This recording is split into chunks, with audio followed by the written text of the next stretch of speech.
Olá, meu irmão, minha irmã. Vamos então dando continuidade ao nosso curso Em Busca da Intimidade. Vamos iniciar com a nossa oração. Em nome do Pai, do Filho e do Espírito Santo. Amém. Concedei que vos louve, Virgem Sagrada, dai valor contra os vossos inimigos. Ave Maria, cheia de graça, o Senhor é convosco.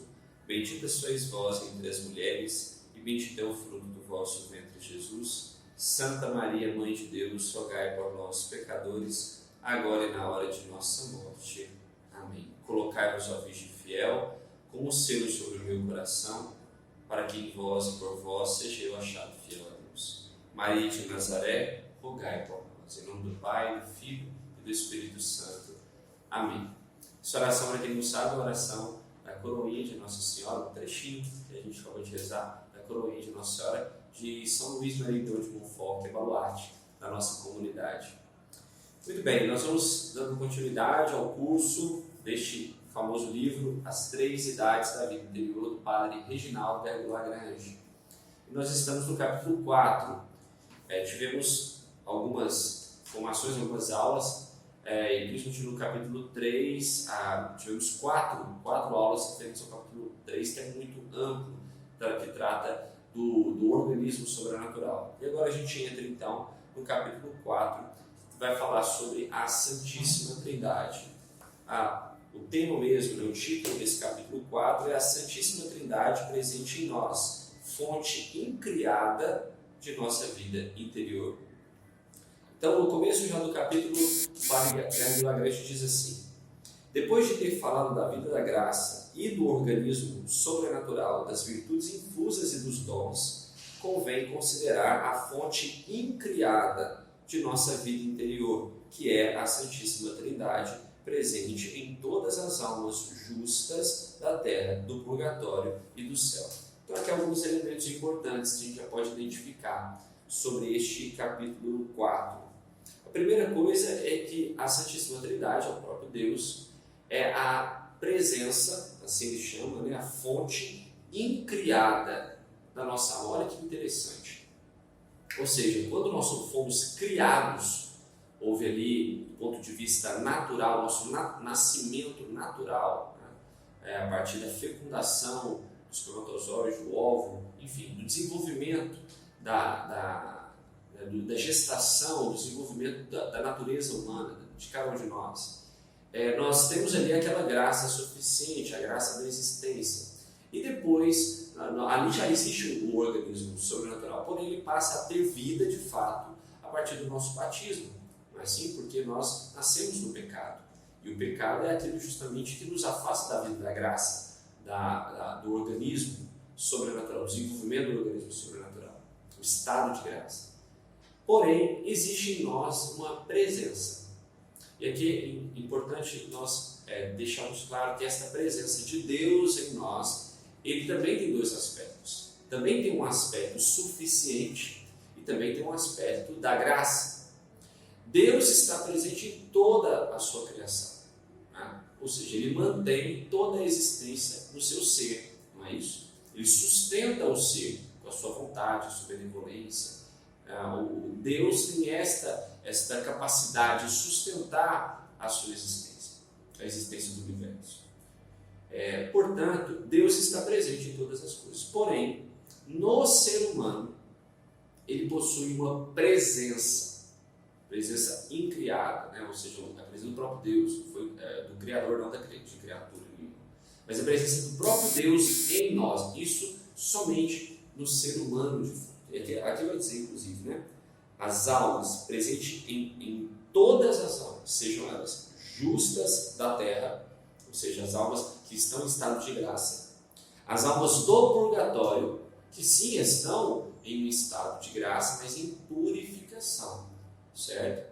As almas que estão no purgatório não estão em estado mortal, de pecado mortal, mas por causa dos pecados veniais precisam de purificação para adentrarem perfeitas no céu. E também as almas que estão no céu. Ou seja, esta presença da Santíssima Trindade, da qual está sendo falado aqui, essa presença incriada, na vida interior, não é esta presença em toda a criatura, como um autor, como um artista, deixa a sua marca na sua arte. Né? Não, esta presença é uma presença de fato, uma presença literal. O próprio Deus habita em nós, na alma, em estado de graça. Aqui é importante deixar claro isso. Né? Porque a alma que está em pecado mortal está em inimizade com Deus. É como se a própria alma expulsasse esta presença da sua... expulsasse a presença de Deus da sua companhia. Muito bem, então, onde é falado sobre essa presença incriada da Santíssima Trindade na alma do fiel? Onde é falado na Sagrada Escritura? Vamos pegar aqui 3 passagens na Bíblia, onde é falado que Deus habita em nós, né? Habita na alma em estado de graça. Vamos primeiro pegar aqui em João, capítulo 14, né, versículo 23, diz assim: respondeu-lhe Jesus: se alguém me ama, ou seja, se alguém está no estado de graça, porque ama Deus, né, guardará a minha palavra, e o meu Pai o amará, e nós, Pai, Filho e Espírito Santo, viveremos nele e faremos nele a nossa morada. Olha que palavra forte. Aqui Jesus está declarando, deixando claro, que a alma que ama a Deus terá a presença do próprio Deus habitando nele, fazendo da sua alma a sua morada. Então, é uma palavra muito forte. Mas vamos pegar uma outra aqui do Salmo. Passagem bonita essa do Salmo 138, versículo 7. Para onde irei longe de vosso espírito? Para onde fugir apartado de vosso olhar? Se subir até os céus, ali estareis. Se descer à região dos mortos, lá vos encontrareis também. Então, ou seja, aqui na verdade está deixando clara esta presença do Espírito sobre toda a criação. Deus está, Ele é onipresente, mas na alma humana, na alma do fiel, olha o que diz em 1 Coríntios, no capítulo 3, versículo 16. 1 Coríntios, capítulo 3, versículo 16. Diz assim: não sabeis que sois o templo de Deus e que o Espírito de Deus habita em vós? Ou seja, São Paulo vai dizer, vai afirmar que somos templos do Espírito Santo. Somos templos de Deus. Santo Agostinho, para poder explicar um pouco desta presença espiritual, né, desta dimensão em nós, né, ele vai dizer que o corpo é a nossa realidade externa, visível, que a alma é a nossa realidade interna, invisível, mas que o Espírito, que é a nossa realidade íntima, e vai dizer ele que é o lugar na alma onde Deus habita. A Sagrada Escritura, por muitas vezes, vai chamar este espírito de coração. Nós sabemos que não é esse coração físico, né? Mas por analogia podemos dizer que este coração é, na verdade, o nosso espírito. Esta presa é o lugar na nossa alma onde Deus habita.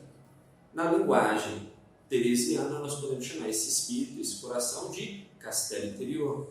Nós podemos, na linguagem dos Santos Padres, que é a linguagem que o Padre Reginaldo Lagrange utiliza, né, fundamentado também em São Tomás, o organismo sobrenatural. Então, enquanto nós temos um organismo natural, chamado por São Tomás de composto, né, alma e corpo, na verdade mensurável, né, material até podemos dizer, o organismo sobrenatural, ou seja, tem a realidade natural do corpo da alma, mas a realidade sobrenatural deste espírito, o organismo espiritual, que é o lugar onde Deus habita. Santa Teresa vai chamar de castelo interior na certeza de que no centro do castelo está o rei, que é o próprio Cristo, que é a Trindade Santa. Pois bem, então, esse é o testemunho da Sagrada Escritura. E aí, então, Padre Regina Vilagrande, ele vai citar também o testemunho da tradição da igreja. Ele faz primeiro o testemunho da palavra, da escritura, e depois o testemunho da tradição. Mas antes ele afirma, no finalzinho assim, portanto, a escritura ensina muito explicitamente que as três pessoas divinas habitam em toda alma justa, em toda alma em estado de graça. Está lá na página 120. Toda alma em estado de graça possui a presença de Deus. Pois bem, vamos lá. Então, o testemunho da tradição, ele cita aqui, a gente precisa primeiro entender o que é a tradição, certo? A Sagrada Escritura é a revelação escrita e a tradição é a revelação oral. Todos sabem que nos primeiros séculos não havia Bíblia.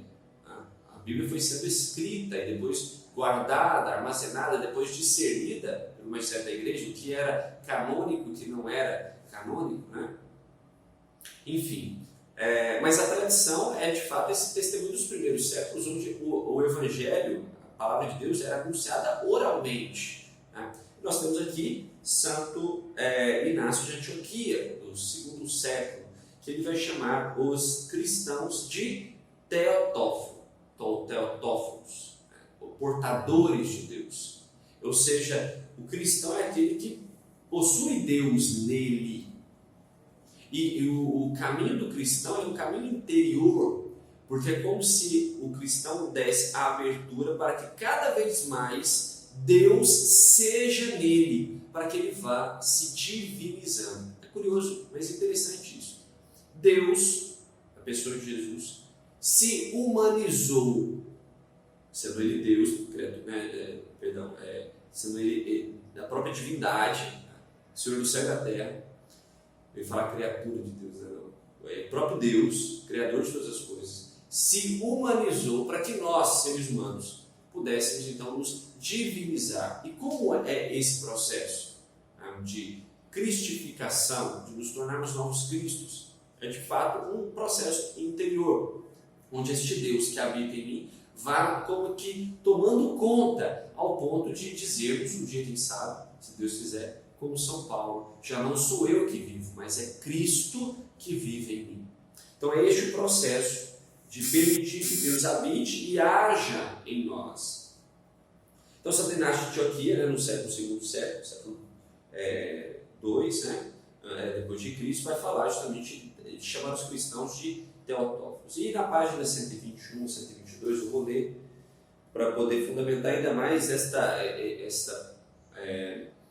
discurso, né, essa fundamentação de que a Santíssima Trindade habita em nós a partir da tradição.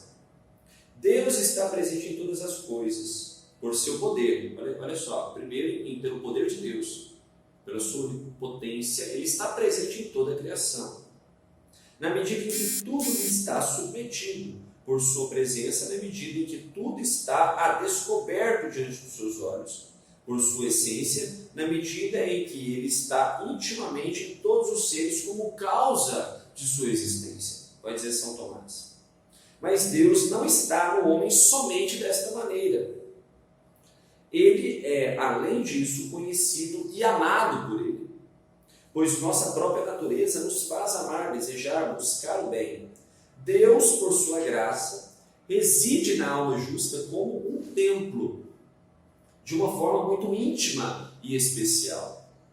Daí o laço de amor que une estreitamente a alma a Deus, mais do que um amigo pode estar unido ao seu melhor amigo, e a faz desfrutar dele com uma suavidade plena. Então, o que torna possível, e a gente leu isso, né, no Evangelho de São João, o que torna possível esta presença de Deus na alma humana é o elo do amor, é o amor propriamente dito, né? Vou repetir aqui, olha. Jesus disse: se alguém me ama, guardará a minha palavra, o meu Pai o amará e nós viveremos nele. Ou seja, é o amor que nos une a Deus. Quando nós fazemos as coisas, né, por amor a Deus, ou seja, por amor não só por amor a mim mesmo, por amor ao próximo, mas por amor a Deus. Este amor a Deus nos une, porque nós já fomos amados primeiro por Ele. Então aqui, e aí eu vou continuar a leitura, porque aqui ele dá um nome para esta presença divina. Essa admirável união é chamada de inabitação, da qual o estado de bem-aventurança dos habitantes do céu não difere senão pela condição e é produzida muito verdadeiramente pela presença de toda a Trindade. Nós viremos a Ele e nele faremos nossa morada. Eu acabei de ler agora. Ela é atribuída, contudo, de uma forma especial ao Espírito Santo. Assim, o apóstolo chamado aos justos de templo do Espírito Santo, templo de Deus, não os chama especialmente de templos do Pai e do Filho, mas templos do Espírito Santo. Está lá em 1 Coríntios 6,19, né? Eu também li. Não sabeis que o vosso corpo é templo do Espírito Santo, que está em vós e que recebestes de Deus. Portanto, esta inabitação trinitária, ela não é só uma habitação do ponto de vista do modo como Deus está em todo lugar. Deus é onipresente, Ele está em todo lugar. Mas na alma humana, Ele inabita, porque é esta fonte incriada que habita de forma íntima no coração humano. Como o próprio Santo Agostinho disse, é o lugar na alma, esse Espírito, é o lugar na alma onde Deus habita. A união do nosso Espírito com o Espírito de Deus. Certo? E é isso que torna possível o desenvolvimento da nossa vida interior, da vida da graça, do nosso organismo sobrenatural. Muito bem, então agora ele segue explicando, por meio de São Tomás, dá uma fundamentação teológica desta presença, desta inabitação trinitária, a presença da Santíssima Trindade na alma humana.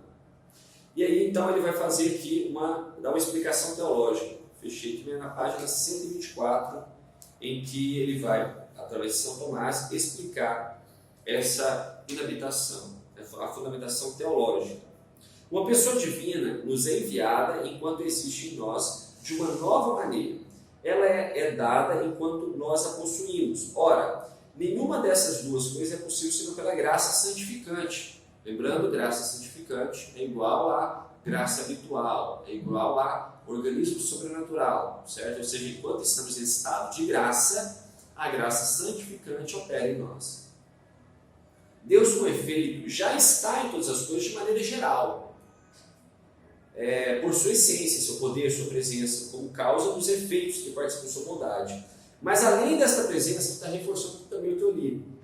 Além dessa presença geral, há uma presença especial em nós, enquanto Deus está em nós como objeto conhecido e amado naquele que o conhece e ama.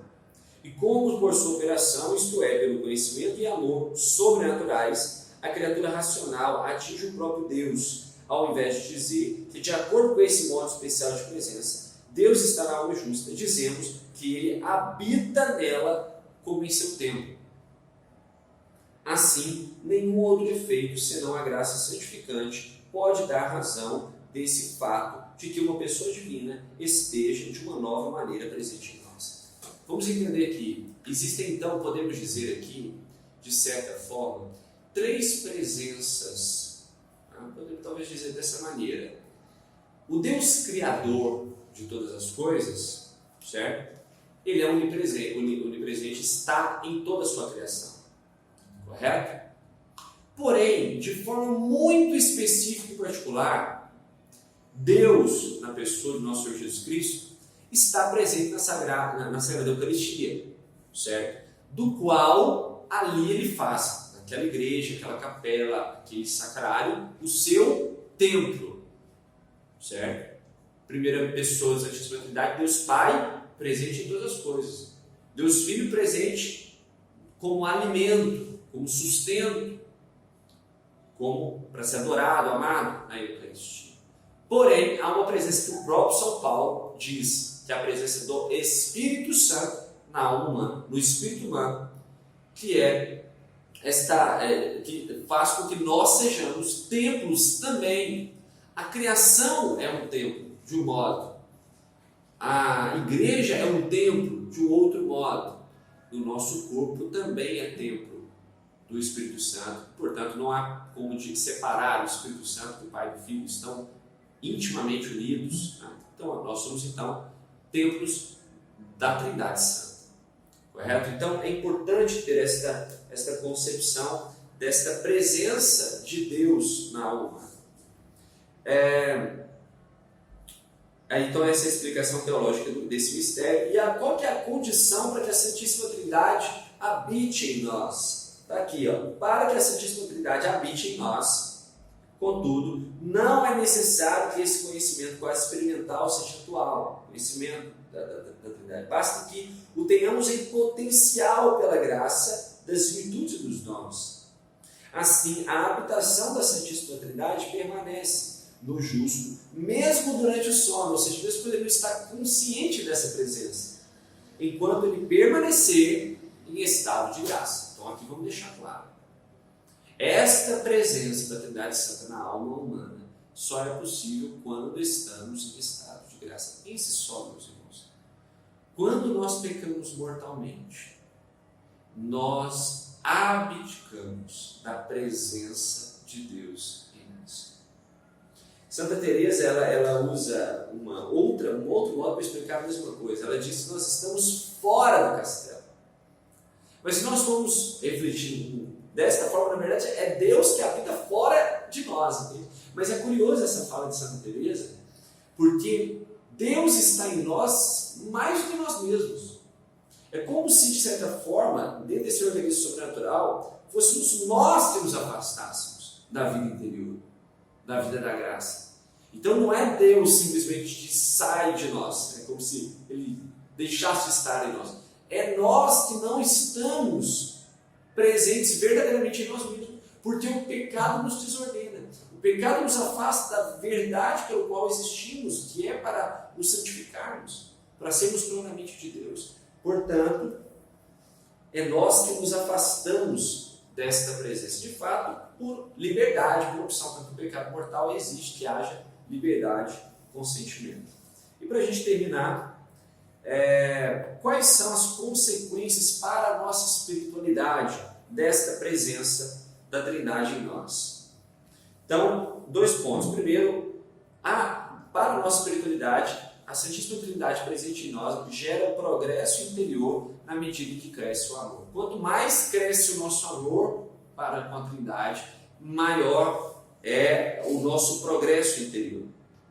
E também de que é necessário disposição para que Deus se comunique a nós. Isso aí está em Apocalipse, não é isso? Quando Jesus diz, eis que estou à porta e bato, se abrires a porta, eu entrarei e cearei contigo. Ou seja, o que Deus espera de nós é disposição para agir em nós, para nos alimentar, para ser esta presença em nós. Ele está batendo na porta. É necessário uma alma disposta para deixá-lo entrar. E por fim, a última questão que ele levanta aqui nesse capítulo 4, quais os nossos deveres com o doce hóspede da alma? E aqui eu selecionei 3 principais. Primeiro dever nosso, primeira coisa que nós devemos fazer para com esse doce hóspede da alma, o Espírito Santo. Pensar nele com frequência. Tem até uma prática muito interessante, em que nós acordamos e logo dizemos, primeira coisa do dia, bom dia, Espírito Santo. Espírito que habita em mim, bom dia. O que vamos fazer juntos hoje? Então, pensar nele. Repetir para nós mesmos, e como isso, essa ejaculatória, nos ajuda muito a evitar o pecado. Deus vive em mim. Deus vive em mim. Você está em estado de graça? Você pode repetir isso. Deus vive em mim. Eu não quero me apartar dessa presença, eu não quero que Ele deixe de estar em mim. Então, por isso, a permanência no estado de graça. E o terceiro ponto, repeti-lo, adorar, invocá-lo, adorá-lo, confiar nele, amá-lo. Então, esta nossa devoção à presença, essa nossa adoração à presença de Deus em nós. Nós poderíamos, alguns que dizem, quando diante de uma alma em estado de graça, poderíamos reverenciar, fazer uma vênia diante de uma pessoa em estado de graça. Depois de sair de uma confissão, nós poderíamos tranquilamente fazer uma vênia, uma reverência, não à pessoa como gesto de idolatria, mas à presença de Deus na alma daquela pessoa. Esta é a realidade da inabitação trinitária. Deus que habita em nossa alma. Muito bem, meus irmãos, esse é o capítulo 4 do nosso livro, As Três Idades da Vida Interior, e então estamos aí dando sequência ao nosso curso Em Busca da Intimidade. Essa é a nossa meta, sermos cada vez mais íntimos de Deus e alcançarmos a santidade. Amém? Estivemos e permaneceremos sempre unidos em nome do Pai, do Filho e do Espírito Santo.